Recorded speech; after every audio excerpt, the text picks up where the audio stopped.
Bonjour à tous et bienvenue sur le plateau Village Semence avec la France agricole. Nous sommes en direct du Salon de l'Agriculture et ce matin, nous allons parler du glyphosate, cet herbicide qui suscite passion et débat. Depuis l'étude du cirque en 2015 jusqu'à la réhomologation du glyphosate par l'Union européenne en 2017, depuis l'affaire des glyphotests jusqu'aux récentes prises de parole du ministre de l'Agriculture, nous allons essayer de comprendre pourquoi l'opinion publique, politique et médiatique se focalise sur cette molécule. Pour cela, j'ai le plaisir de recevoir Emmanuel Ducrot, journaliste à l'Opinion et spécialiste des questions agricoles. Bonjour. À ses côtés, Jean-François Narbonne, professeur émérite de toxicologie à l'Université de Bordeaux. Vous avez travaillé dans plusieurs instituts scientifiques, dont l'ANSES. Vous avez aussi été l'expert qui a fait gagner l'agriculteur Paul François dans son... Par ailleurs, vous êtes auteur de plusieurs livres de toxicologie, dont Toxicaffaires, de la dioxine à la vache folle, coécrit avec Noël Mamère. Bonjour professeur. Bonjour. Enfin, François Mandin, agriculteur en Vendée et président de l'APAD, l'association pour la promotion d'une agriculture durable. Vous lancez à l'occasion de ce salon un label pour certifier les fermes engagées dans l'agriculture de conservation des sols. Bonjour François Mandin. Bonjour. Alors, glyphosate, pourquoi se polarise-t-on sur cette molécule? Tout d'abord, je me tourne vers la science, avec vous, professeur. Selon vous, le glyphosate pose-t-il un problème pour la santé publique et celle des agriculteurs? Est-ce aujourd'hui le pesticide le plus dangereux utilisé en France?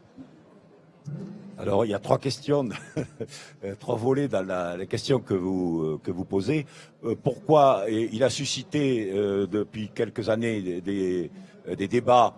C'est parce que il a été associé aux OGM, puisque les premières plantes résistantes, le Roundup Ready.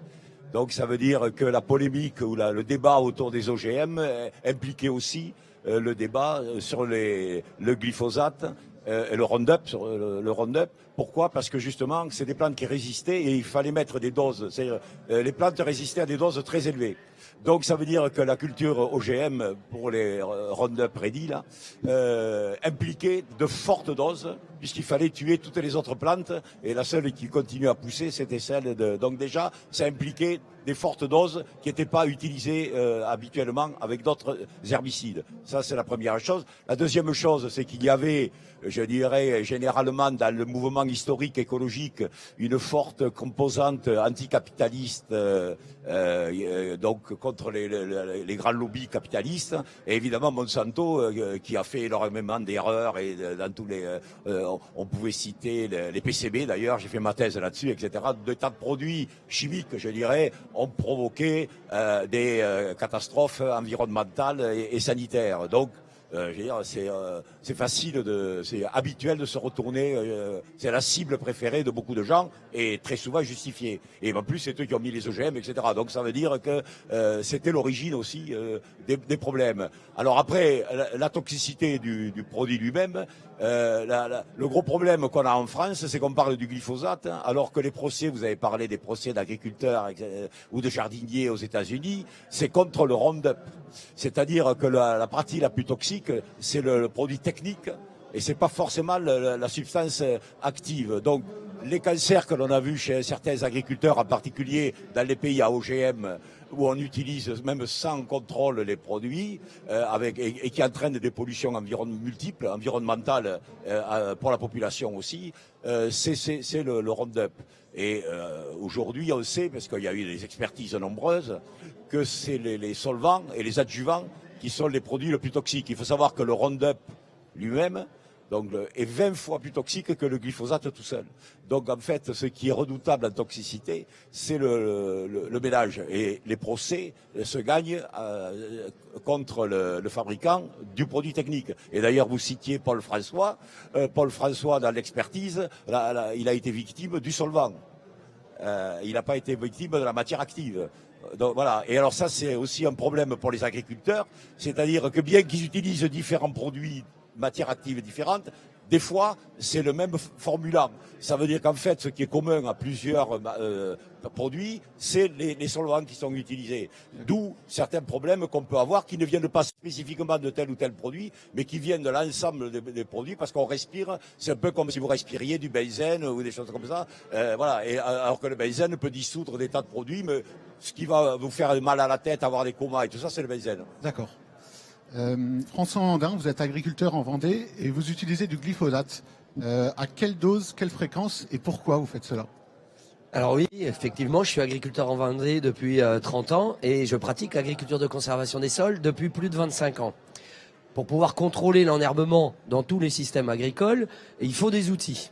Et pour moi, les désherbants, ça fait partie des outils, on en utilise, mais on essaye d'utiliser tout un tas d'outils différents pour pouvoir réduire l'usage de ces outils spécifiques. Donc c'est quelque chose d'important pour nous. On utilise chez nous, en France, le glyphosate que sur des terrains où il n'y a pas de culture qu'on va récolter. C'est la première des choses. C'est toujours avant le semis des cultures. C'est une grosse différence par rapport à un usage dans le cadre des OGM. Donc, je pense que c'est ça qu'il faut rappeler. Et les moyennes d'utilisation aujourd'hui dans les réseaux de l'agriculture de conservation des sols, c'est autour de 2 à 3 litres. En ayant, avec le travail qu'on porte collectivement, la capacité de réduire, et on le voit aujourd'hui, et c'est le travail qu'on porte collectivement, c'est à la fois tout faire pour que le glyphosate, mais pour nous, c'est pas le sujet.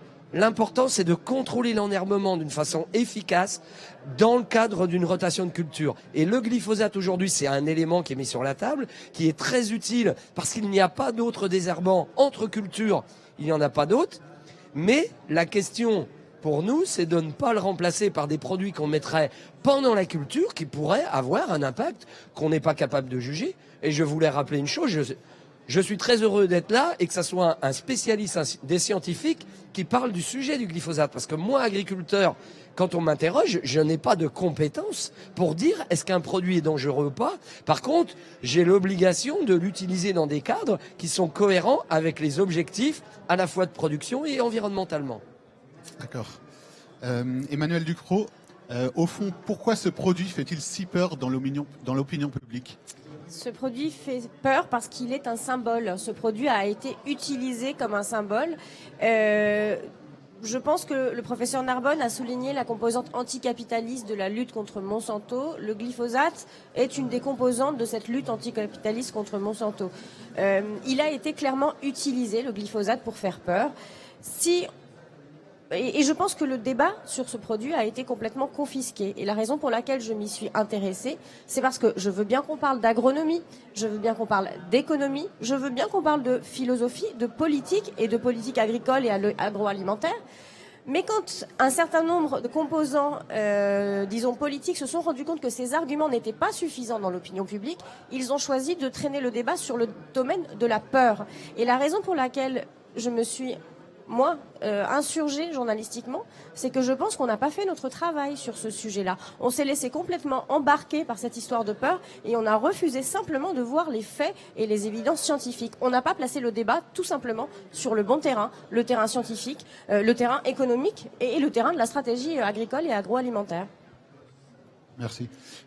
Professeur, on a vu beaucoup d'attaques proférées contre l'intégrité scientifique des agences sanitaires.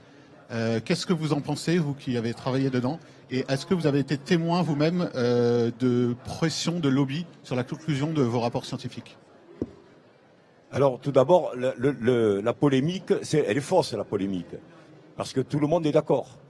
Mais on ne parle pas des mêmes choses. Par exemple, moi j'ai travaillé aussi à l'IARC, la recherche sur le cancer international. J'ai fait des monographies là-dessus, donc je sais comment on travaille. Et j'ai travaillé à l'agence française, à l'agence européenne, donc je sais comment les gens travaillent. Ils ont dit la même chose. Qu'est-ce qu'a dit l'agence IARC, de recherche sur le cancer? Elle n'est pas chargée de la gestion des risques. Elle parle des dangers. Et elle a dit le glyphosate et les produits à base de glyphosate ont des potentiels cancérigènes, puisqu'on peut avoir des cancers chez les animaux. Et puis on a observé, comme je l'ai dit, chez certains agriculteurs, dans certains usages, des lymphomes non-hodgkiniens, etc. Donc c'est clair. Et le rôle de l'IARC, c'est de casser les choses. Qu'est-ce que disent les autres agences, les agences européennes? elles disent, dans les conditions d'usage, il n'y a pas de risque, parce que tout pesticide, c'est fait pour tuer du vivant, qu'on tue des herbes, qu'on tue des champignons ou qu'on tue des insectes, donc c'est des dangers. Quand vous utilisez de l'eau de Javel, c'est un danger. Évidemment, ça nettoie la table, mais si vous la buvez, ça vous nettoie le tube digestif. Bon, donc c'est des dangers. Après, le problème, c'est dans l'usage qu'on en a, est-ce qu'il y a des risques pour la santé? Voilà. Et ça, c'est autre chose. Et donc, il n'y a pas de contradiction entre classer un produit en disant, dans des conditions certaines extrêmes, il peut donner des cancers, et c'est le rôle de l'IARC de classer ces produits, et c'est le rôle des agences qui regardent les usages. Parce que dans l'agence internationale, on ne regarde pas les usages, on regarde que la molécule elle-même. Dans le cadre des usages, qui sont donnés d'ailleurs, les agences donnent des règlements avec des valeurs limites, avec un tas de choses, et dit dans ces conditions-là, il n'y a pas de risque. Donc où est la contradiction? Sauf à confondre danger et risque.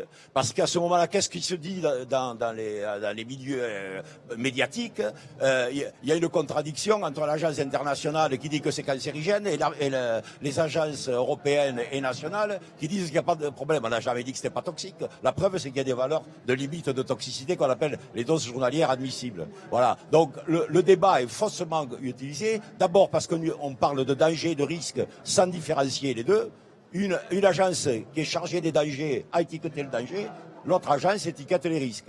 Et c'est pas la même chose. Alors, en général, les gens les confondent. Deuxièmement, est-ce qu'on parle de la substance utilisée par l'agriculteur, c'est-à-dire la substance technique, avec les solvants? Alors, ce qu'il faut savoir, c'est que la plupart de ces produits, en particulier herbicides, ne rentrent pas dans la plante. Et pour leur faire avoir leur action métabolique dans la plante, bloquer des synthèses, eh bien, il faut faire rentrer le produit. Et pour le faire rentrer, on va utiliser des solvants et des tensioactifs, des adjuvants, qui vont casser la membrane. Donc, ils sont extrêmement corrosifs, je veux dire.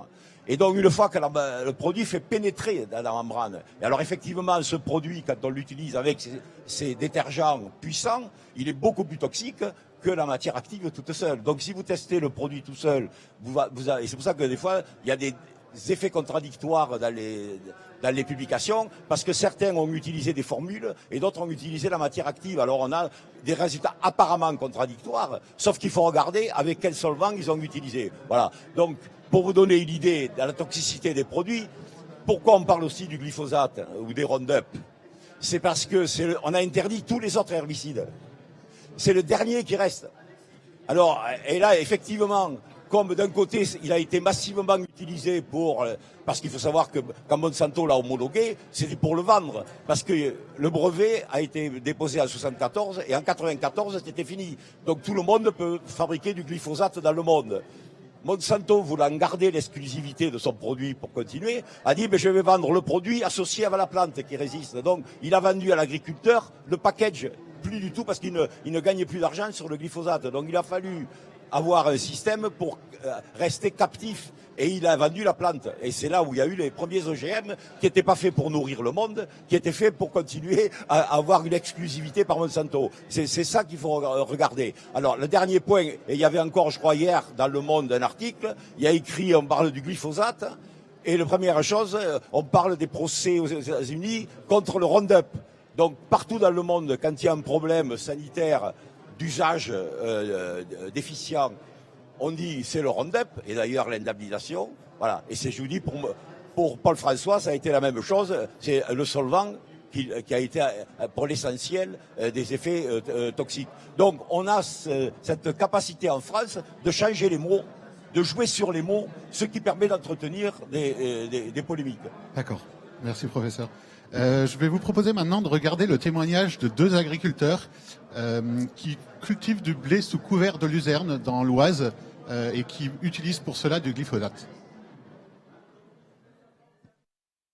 Alors l'idée c'est de laisser la luzerne pendant 3 ans et dessus refaire un blé, donc essayer de faire 2 blés de luzerne derrière celui-là. Ça permet déjà d'aller casser les cycles, ramener de la biodiversité. On est souvent dans ces régions-là avec des rotations très serrées en céréales colza. Ça permet d'enrichir en azote le sol. La luzerne permet d'avoir une couverture du sol toute l'année, puisque même entre les cultures, la luzerne va repousser. Jusqu'au semis, on fait des fauches ou des broyages pour nettoyer, stimuler, éviter les montées à graines des adventices, quoi. Et après, au moment du semis, on fait donc le semis du blé avec un désherbage d'automne et une dose de glyphosate, quoi. Jusqu'à aujourd'hui, on a encore le droche. Alors François Mandin, on vient de voir un système qui semble vertueux mais qui utilise du glyphosate. Qu'est-ce que vous en pensez ? Alors, je suis très heureux, j'avais pas vu ce petit reportage. Ce sont des agriculteurs qui sont dans des réseaux de Picardie et qui participent à notre réseau national. Parce que la particularité de ce qu'ils ont montré, c'est donc c'est un exemple d'action dans le cadre de l'agriculture de conservation des sols. Eh bien, ces agriculteurs se retrouvent ensemble pour essayer d'améliorer ces pratiques-là, pour concourir, comme il a été dit, à la fois améliorer l'acte de production agricole, tout en le reliant aux enjeux environnementaux. Parce que là, l'exemple luzerne et blé, c'est on charge le sol en azote grâce à la luzerne et on a un couvert permanent qui permet d'obtenir des résultats environnementaux extrêmement intéressants concernant la réduction de l'érosion, les problèmes de qualité d'eau. Et c'est vraiment ce concept que porte l'agriculture de conservation des sols, pouvoir obtenir des résultats environnementaux très puissants sur l'augmentation de la matière organique, donc le carbone, sur la diversité, la biodiversité dans les sols et sur la qualité d'eau. Et donc, c'est cette combinaison, tout en l'associant à un acte de production élevé, parce que moi, mon métier, c'est de produire pour le bien commun, et en même temps, et là, c'est vraiment, on va dire, l'agriculture de demain, qui doit relier cet acte de production à la protection environnementale. Et c'est le cœur de l'engagement de ces agriculteurs partout en France autour de ces nouvelles pratiques. Emmanuel Ducrot, donc le professeur vient de nous dire que le glyphosate n'était pas le produit le plus dangereux. Pourquoi les politiques veulent l'interdire ? Pourquoi autant d'associations se battent pour ça ? Parce qu'en France, on a une sale habitude de se laisser un peu manipuler par la peur, encore une fois, et on a fait un gros paquet des pesticides, sans jamais expliquer qu'on parlait de produits qui sont très différents, qui ont des cas d'usage très différents, qui ont des profils toxicologiques très différents. Et pour moi, le glyphosate, c'est le premier coin dans un système qui vise à détruire complètement une forme d'agriculture dont on peut penser ce qu'on veut. Après, chacun est absolument libre de penser ce qu'il veut. Mais c'est assez malhonnête d'en faire une sorte de paravent, un paravent face à une forme d'agriculture. On a instauré dans l'idée des gens que les plantes peuvent se débrouiller toutes seules, qu'elles n'ont pas besoin qu'on les protège, qu'elles n'ont pas besoin qu'on les protège contre les maladies, ce qui revient quand même à nous protéger, nous, humains, contre les maladies des plantes, la plupart du temps aussi. Le glyphosate est vraiment un symbole. Et en fait, pour les gens, le glyphosate, c'est Monsanto. Qu'il soit tombé dans le domaine public il y a 20 ans, aucun problème. Enfin, tout le monde s'en fiche. On lit ça aux OGM, que je rappelle, on ne cultive pas en Europe. Donc en fait, on a branché des prises de peur sur ce sujet-là, et tout le monde raconte absolument n'importe quoi. Et on se soucie absolument pas de la manière dont on l'utilise ici en Europe, de la manière dont il est évalué ici en Europe. Et ça fait un débat qui est complètement faussé. D'accord.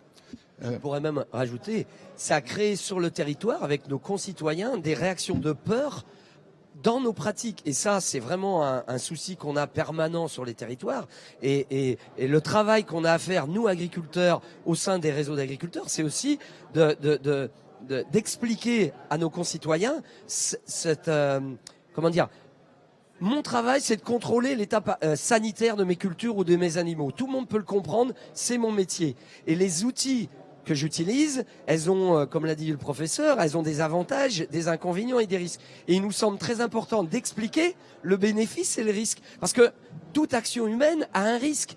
Alors, l'enjeu, c'est les scientifiques jugent le risque sur les produits, ça a été dit. Et nous, agriculteurs, on essaye d'équilibrer, d'être dans cet équilibre entre l'obligation de protection de ce qu'on produit dans l'état sanitaire.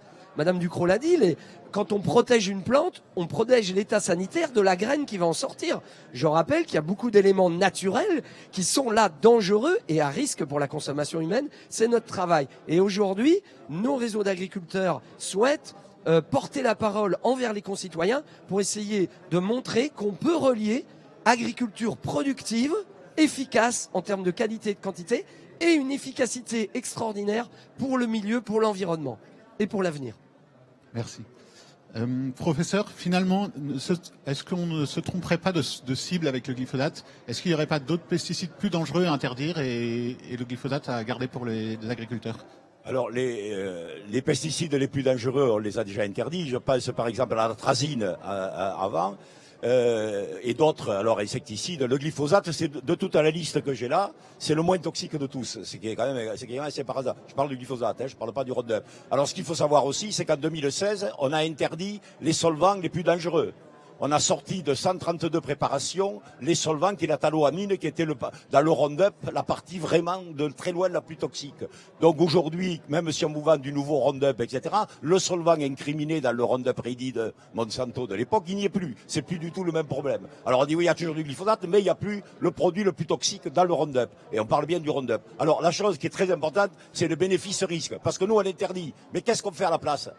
Qu'est-ce qu'on fait? Or, ce qui est très important, c'est qu'en France, c'est dans l'interculture qu'on l'apprend. Qu'est-ce qui se passe? Pourquoi on désherbe? Parce que si vous semez du blé, vous avez les mauvaises herbes qui poussent en même temps. Après, vous récoltez soit les mauvaises herbes, soit le blé. Donc, qu'est-ce qu'on a fait traditionnellement? On laboure.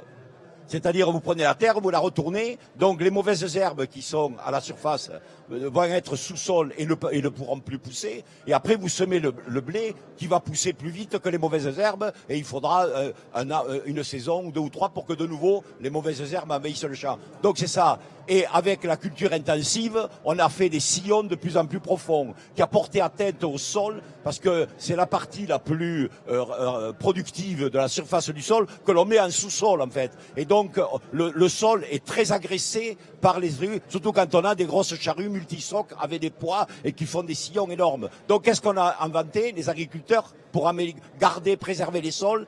La culture sans labour, c'est-à-dire on ne laboure plus. Et donc à ce moment-là, on laisse la couverture sur le sol, sauf que il faut, avant qu'on ressème, donner un coup de désherbant pour voilà. Donc ça veut dire que cette technique sans labour a été faite pour préserver les sols et avoir des techniques agricoles améliorées dans le plan de l'environnement. Si vous supprimez le seul désherbant qui reste, eh bien, vous allez, à l'interculture, vous allez refaire les labours. Et alors, on calcule aussi combien de litres de gasoil il faut pour désherber à la place. Et voilà, donc il y a tout un calcul. Pour vous donner un autre exemple, d'abord, il faut dire que l'agriculture bio n'est pas sans pesticides. Le cuivre, qui est la bouillie bordelaise utilisée, est beaucoup plus toxique que le glyphosate. Ça, il faut quand même le dire. Si vous regardez en dangerosité, il n'y a pas photo entre les deux. Et il y a d'autres produits. Bon, ça, c'est un mensonge de dire que l'agriculture bio, il n'y a pas de pesticides. Si, il n'y a pas de pesticides de synthèse. Donc, il y a des tas d'autres produits qui sont utilisés. Alors, c'est bien, c'est vertueux le bio, mais je veux dire, faut pas dire, c'est pas du tout. Nous, on n'utilise rien, c'est pas vrai. L'autre chose, dans l'exemple, quand on a interdit l'atrazine, qui était un très puissant désherbant, bien, même quand on a mis du glyphosate, on a vu certaines mauvaises herbes revenir parce que l'atrazine les tuait, et je pense au datura en particulier, que l'on retrouve maintenant dans les champs, y compris avec les herbicides aujourd'hui, parce que l'atrazine tuait le datura. Et le datura, c'est un alcaloïde mortel à très faible dose. Et d'ailleurs, les agriculteurs sont hantés par le fait que dans leur boîte de petits pois, ils vont trouver du datura. Voilà. Alors, il faut voir que quand on interdit une molécule, ok, mais qu'est-ce qu'on met à la place et quels sont les inconvénients? Dernier point. Alors, je reparlerai des lobbies parce que j'ai pas parlé, mais il faut y tenir. J'y tiens tout à l'heure. Ce qu'on a fait, c'est qu'on a interdit. Il y avait plus de 1000 molécules actives. Il y en a plus que 350. C'est-à-dire que les outils dont on parle chimiques pour traiter certains produits, certaines cultures, il y en a plus. Et là, on a des problèmes, et c'est pour ça qu'il y a des dérogations, parce que en fonction de climat, il peut y avoir des atteintes de ravageurs où il n'y a plus de molécules autorisées actives. Donc, on fait une dérogation pour utiliser anciennes molécules que l'on connaît, que l'on peut suivre, dont on peut suivre les usages limités. Voilà. Donc, c'est pour ça qu'il y a des dérogations et que des fois, on ne peut pas faire autrement que de les utiliser. Alors, évidemment, toute l'agriculture. Le dernier point, à l'ANSES... En quelques mots, parce qu'on arrive à la fin des l'émission. Mais à l'ANSES, on a suivi pendant plusieurs années la quantité de résidus de pesticides dans les aliments. Les produits issus de l'agriculture française, en 3 ans, avaient diminué de 11%. C'est-à-dire la quantité de résidus dans les céréales, les fruits et légumes, avait diminué de 11%. Les produits achetés sur le marché français, le taux de pesticides avait augmenté de 25%. parce que avec la concurrence des prix, plus vous faites des produits français de bonne qualité, dans de bonnes conditions, qui sont plus chers, on va importer des produits de l'extérieur qui utilisent encore les anciens produits. Et donc, les produits qu'on achetait en France, il y avait plus, en 3 ans, plus 25% de résidus de pesticides, alors que les produits issus de l'agriculture française avaient moins 11% du fait des efforts considérables que font les agriculteurs pour limiter leur emploi. Donc, si on donnait les vrais chiffres aux gens, qu'on leur donnait réellement les choses, voilà. Et quant au lobby, les lobbies, ils s'exercent sur les politiques, sur les experts. Moi, je peux vous dire, j'ai 28 ans d'expertise dans des agences partout. Je n'ai jamais vu sur des scientifiques publics, parce que nous, c'est des gens de l'INRA, du CNRS, etc.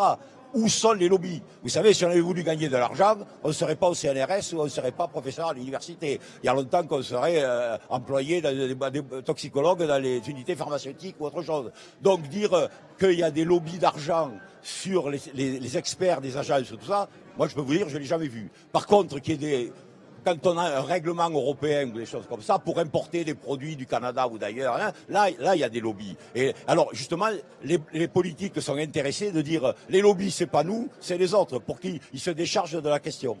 Merci, professeur. Un mot pour conclure, Emmanuel Ducrot. Je voulais dire que quand on a pris la décision politique et sous la pression de certains lobbies justement d'interdire le glyphosate, on s'est exposé à des effets boomerang qu'on n'a absolument pas évalués.